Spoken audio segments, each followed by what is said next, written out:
الرحمن الرحیم قال النبی صلی اللہ علیہ وسلم كل امتی يدخلون الجنة الا من ابى قیل ومن ابى یا رسول اللہ قال من اطاعنی دخل الجنة ومن عصانی فقد ابى او كما قال النبی صلی اللہ علیہ وسلم.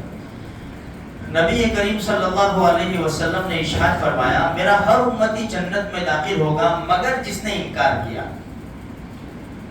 پوچھا گیا اللہ کے رسول انکار کون کرے گا؟ فرمایا جس نے میری بات مانی، میری اطاعت کی وہ جنت میں داخل ہوگا، اور جس نے میری نافرمانی کی اس نے انکار کیا. اس حدیث کو سامنے رکھ کر اللہ کے رسول کی اطاعت ہمارے لیے ضروری ہے. اللہ کے رسول کی بات ماننا ہمارے لیے ضروری. چونکہ ہم ایمان لے آئے ہم لوگ. بھائی ایمان سے پہلے لا اکراہ فی الدین. دیکھو یہ جو لا اکراہ فی الدین جو ہے نا، دین میں زبردستی نہیں ہے. وہ کب؟ اسلام سے پہلے. آیت الکرسی کے 10 جملے بیان کیے، بڑے زبردست اللہ کی صفات. اس کے بعد فوراً کہا لا اکراہ فی الدین، کہ یہ اللہ کی زبردست صفات سننے کے بعد بھی اگر انسان ایمان نہ لائے تو بھائی اس دین میں زبردستی نہیں ہے. کچھ واقعات بھی ہے اس کی تفسیر میں لکھے ہوئے ہیں. جیسے عمر ابن خطاب رضی اللہ عنہ کا ایک غلام تھا، وہ ہمیشہ کہا کرتے تھے کہ ایمان لیا، کہ نہیں میں ایمان نہیں لاؤں گا. ٹھیک ہے تیری مرضی ہے، کوئی زبردستی نہیں ہے. ایک بڑھیا یہودی تھی، بالکل بہت بوڑھی. تو عمر ابن خطاب رضی اللہ فرمایا کہ بوڑھی اماں ایمان لے آؤ، مسلمان ہو جاؤ. تو کہنے لگی کہ پوری زندگی یہودیت کے اوپر گزاری، اب مرتے وقت میں ایمان لاؤں. کہا ٹھیک ہے آپ کی مرضی ہے، دین میں زبردستی نہیں ہے. یعنی دین میں زبردستی داخل مت کرو. بھائی کسی کو ڈرا دھمکا کر کسی کو زبردستی دین میں آئے گا تو ایمان اس کے دل میں رہے گا نہیں.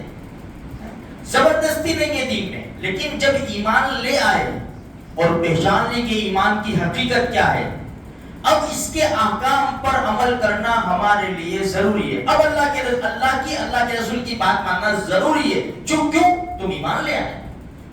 بھائی ایک لڑکا ایک لڑکی ہے، ابھی شادی نہیں ہوئی، نکاح نہیں ہوا، ابھی دونوں کے اوپر ایک دوسرے کے حقوق نہیں ہیں. اگرچہ راتوں کو انڈا پلاؤ نے آملیٹ جیسا پہنچاتے ہیں، لیکن کوئی ضروری نہیں ہے. شادی ہونے کے بعد اب ایک دوسرے کے حقوق ضروری ہے. اب جو ادا کرنا ہے اب نہیں کرتے. بھائی 2 جملے بول دیے، میں نے نکاح قبول کیا، بس یہ ذمہ داری میں آ گئی، اب تمہارے اوپر بیوی کی ذمہ داری. اسی طرح لا الہ الا اللہ محمد رسول اللہ کی گواہی دے دی، اب شریعت کے احکام پر عمل کرنا ضروری. اب 5 وقت کی نمازیں پڑھنی پڑے گی، ضروری ہے، ضروری. اللہ نے مال دیا، سال میں 1 مرتبہ زکوٰۃ ادا کرنا ضروری. اللہ نے مال دیا، حج کرنے جا سکتا ہے، زندگی میں 1 مرتبہ حج کرنا ضروری. اپنی آنکھوں کو غلط دیکھنے سے بچانا ضروری، کانوں کو غلط سننے سے بچانا ضروری. اب ہمیں ضروری قرار دیا گیا. اب ہمیں زبردستی کہ نہیں یہ تو تم کو کرنا ہی پڑے گا، حرام سے تو تم کو بچنا ہی پڑے گا، 5 وقت آنا ہی پڑے گا تم کو. ہاں جب ایمان نہیں لائے تو کوئی زبردستی نہیں.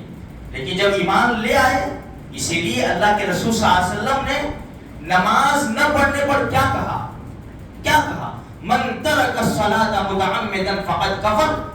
کہ بھائی اس نے تو کفر، جس نے جان بوجھ کر نماز چھوڑ دی اس نے کفر جیسا کام کیا. اس لیے نماز میں آنا ضروری. ایک صحابی نابینا تشریف لائے، یا رسول اللہ کوئی لانے والا نہیں ہے مجھے گھر سے، مسجد میں کوئی لانے والا نہیں ہے، تو میں گھر میں نماز پڑھ لوں؟ فرمایا ٹھیک ہے پڑھ لو. جبریل تشریف لائے، نہیں ان کو بلاؤ، بھائی ادھر آ جاؤ، اذان کی آواز آتی ہے؟ کہاں آتی ہے؟ تو پھر تو مسجد میں آنا ضروری ہے. اندھے آدمی کو مسجد میں آنا ضروری ہے. ہم تو دیکھنے والے ہیں، لنگڑے لولے اپاہج سب آتے ہیں خدا کے دربار میں، سب جھکتے ہیں میرے بھائیوں. جو جھکے گا اللہ اس کو اٹھائے گا، اور جو نہیں جھکے گا مارا پھرے گا. اگرچہ دنیاوی اعتبار سے کچھ خوشیاں مل جائے گی لیکن سکون نہیں ملے گا. ایک ہوتا ہے سکون اور ایک ہوتا ہے سکون کے سامان. سکون کے سامان بہت سب ہے، لیکن